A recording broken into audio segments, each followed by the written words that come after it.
Hi, I'm Josh Shapiro, Chairman of the Montgomery County Board of Commissioners, and I'm coming to you today from the Willow Grove Fire Company, right here in the heart of Montgomery County. First, I want to thank you for your service to the people of Montgomery County and the Commonwealth of Pennsylvania. Your willingness to be a first responder, your willingness to train and educate and be prepared for any situation is something that we all very much appreciate. You know, right here in Montgomery County, thanks to a unique partnership between the Willow Grove Fire Company, the Upper Moreland Police Department, and the Montgomery County Department of Public Safety, we're taking education even one step further. You know, 1 in 68 children here in Pennsylvania have autism. And when first responders arrive at a scene where a child has autism, special care is needed, special instruction is needed, and special training is needed. That's why right here in Montgomery County, we've taken steps to adopt that type of training program for our first responders. I want to encourage all of you to continue with your training and to add this component to your training, to do what we're doing in Montgomery County, here in Willow Grove, and with partnership through the Upper Moreland Police Department. Again, I thank you for all that you do to keep our Commonwealth safe. I thank you for your willingness to be prepared for any situation and to make sure that our community is looked after.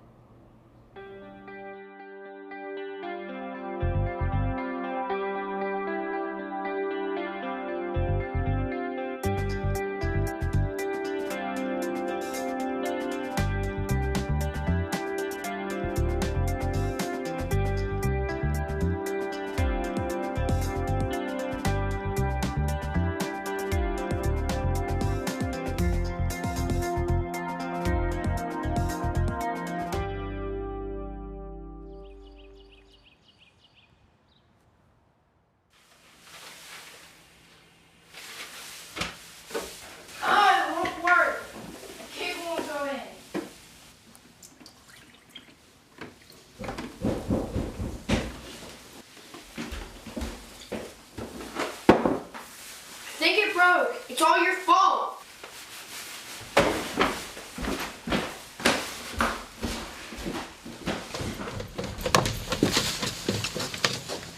Let me see it.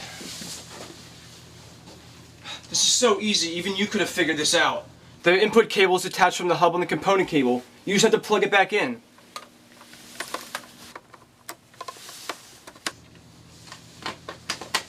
See?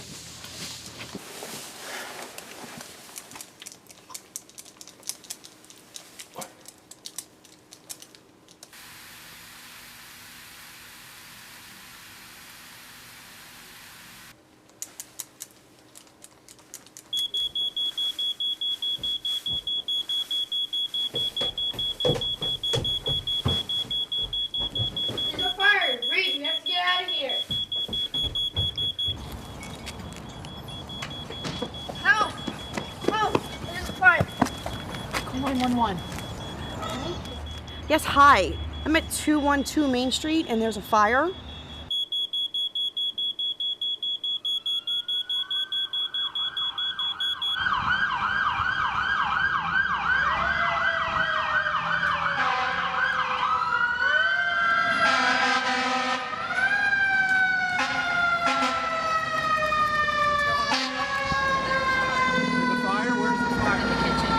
Is there anybody else in the house? He's in the house. Where is he? He's in the basement?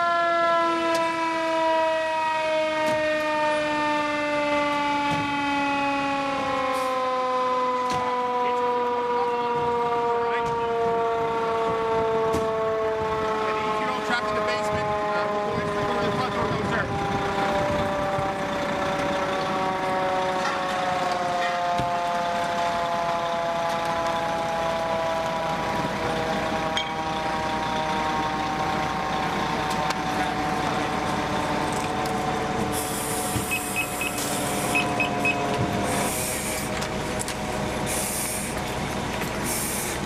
All right, you got the nozzle? Oh, here, hold on. We're on the front door, right down that basement, all right? Last scene in the basement, okay?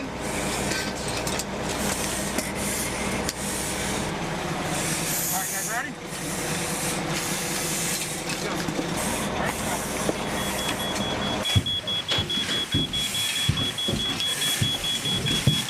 All right, fire's in the kitchen. You two, get out of the basement, look for the easy, go for it, all right?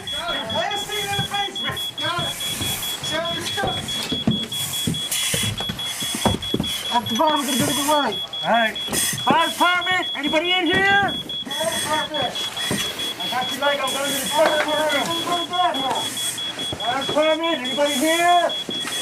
Fire department. Fire department. Anybody there here?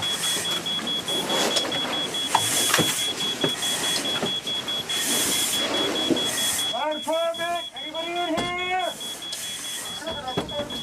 Alright. Open it up, let's check it out.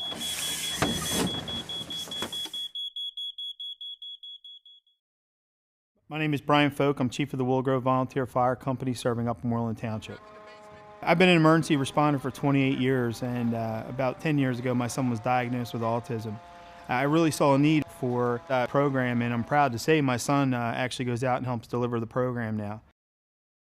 The program I developed includes some of the basic characteristics of people on the spectrum disorder, really referencing that everyone's unique. There is no two same people with autism, that each person's going to react differently. I try to tie in not only the characteristics, but how it's relevant towards the police side, how it's relevant towards the fire side, and how it's relevant towards emergency medical services, because each of those interactions would be different.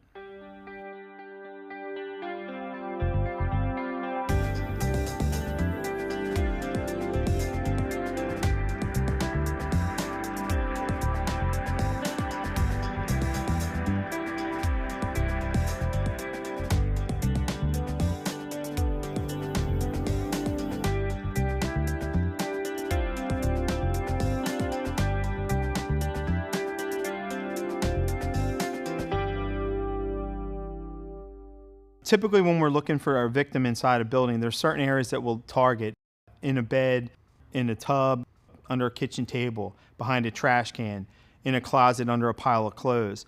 Someone on the spectrum may have an area that is where they'll go when they're overstimulated, scared, frightened, that might not be where we would normally look. It's going to be somewhere that they feel safe.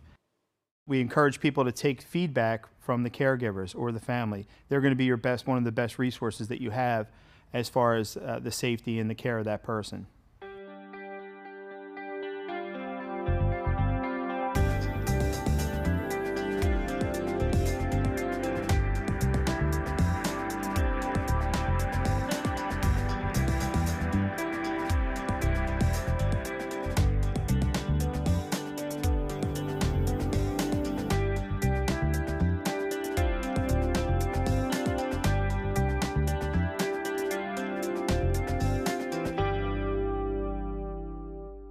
Another thing I would do that may be a non-traditional thing is if we have everyone accounted for out of the house and there's someone on the spectrum, I may have them placed in the back of a police car.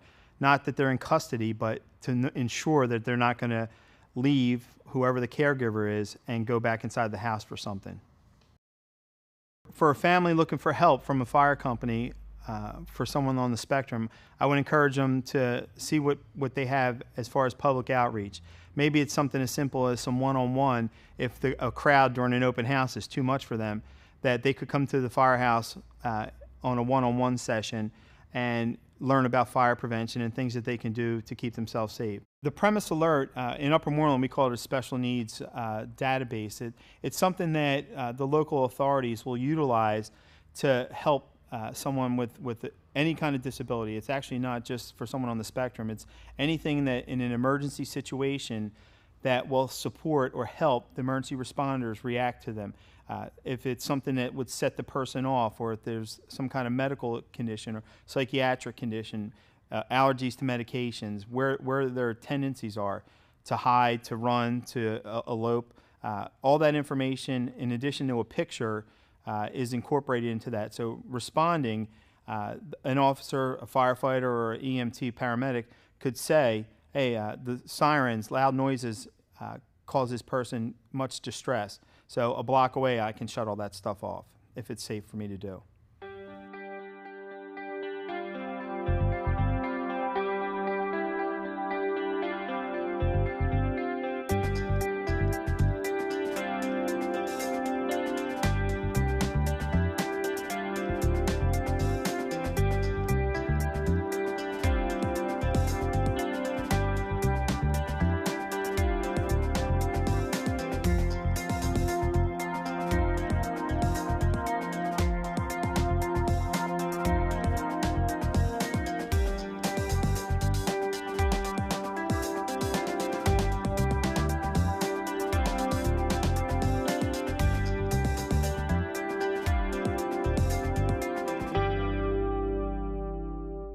think that my greatest fear for Tommy, if we were to ever have a house fire, is that he would not remember the most critical thing, which is to get out of the house.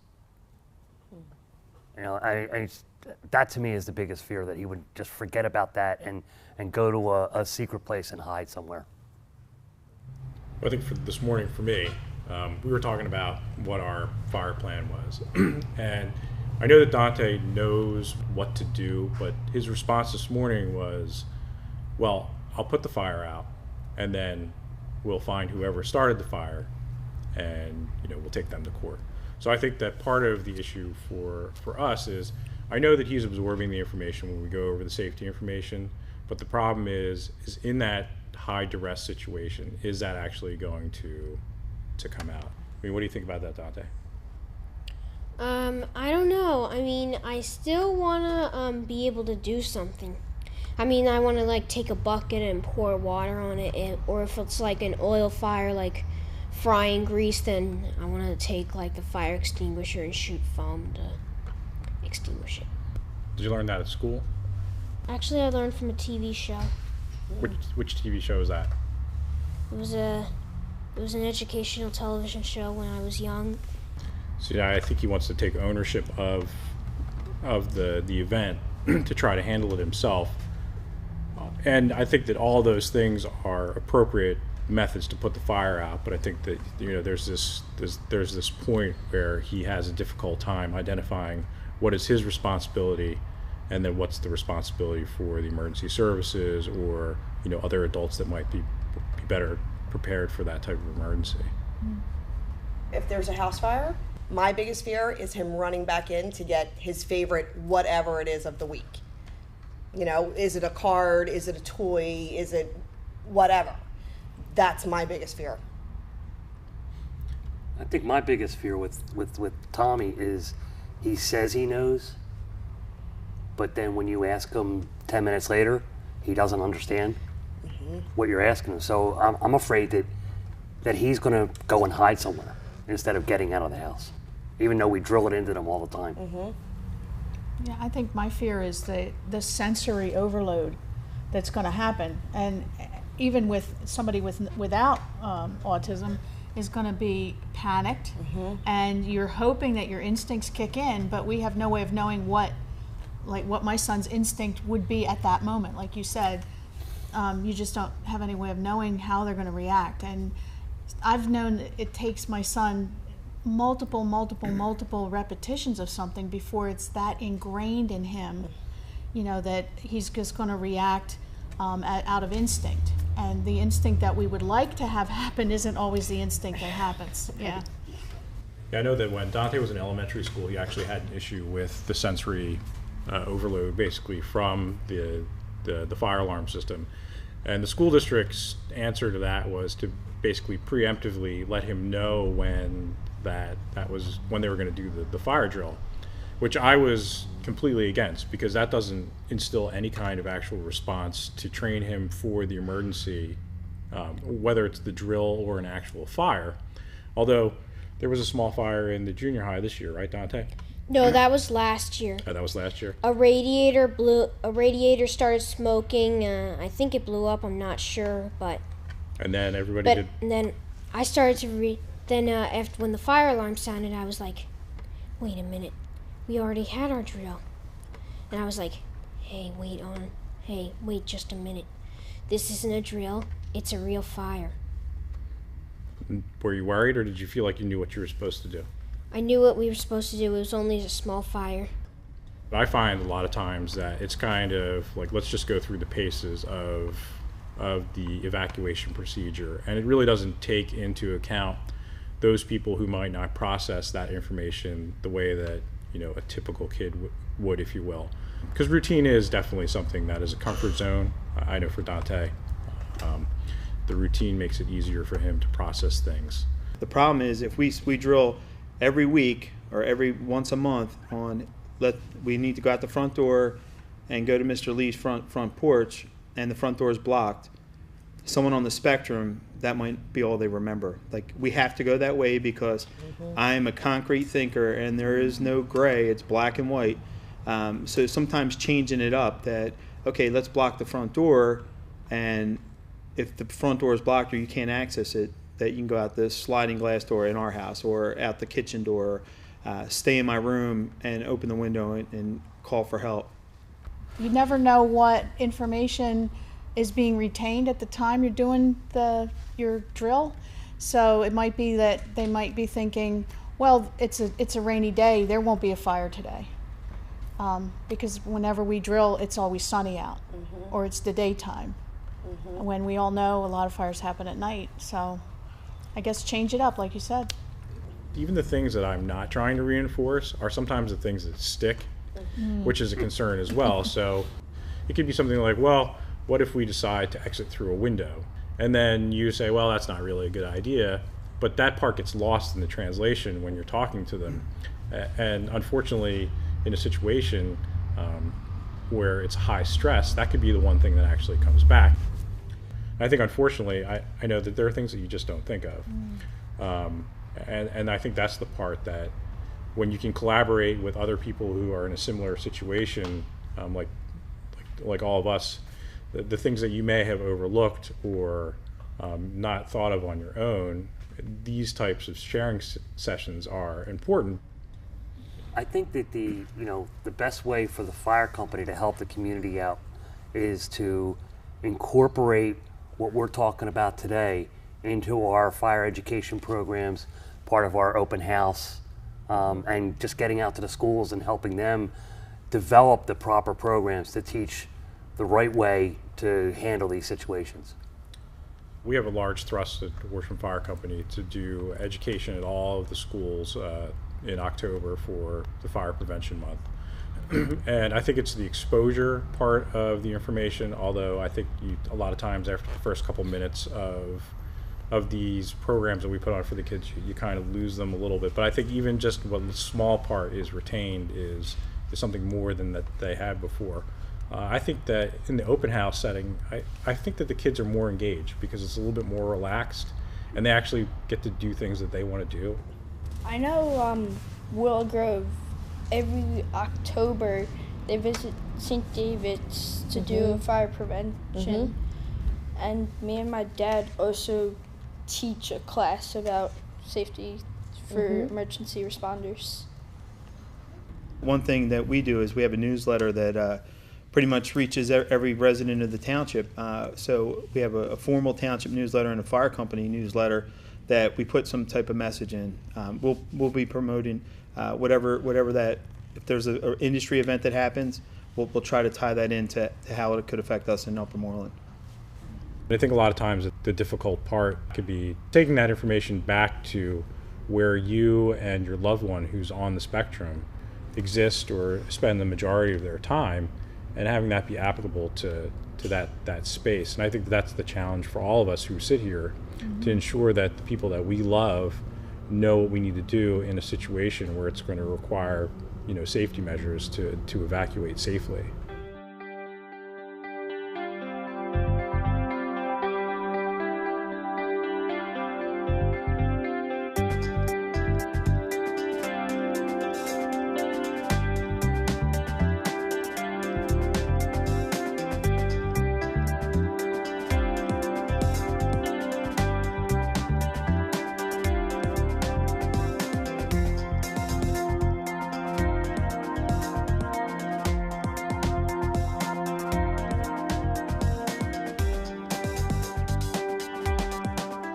I feel emphatically that it's important that people get trained and get educated as far as how to deal with someone on the spectrum. When you look at 1 out of 68 children are now diagnosed with autism. As they get older through the adolescent, teenager, and then adult years, they're still going to be in your community. Somehow, personally or professionally, you're going to be involved with someone, and knowing how to react and work with them may save a life.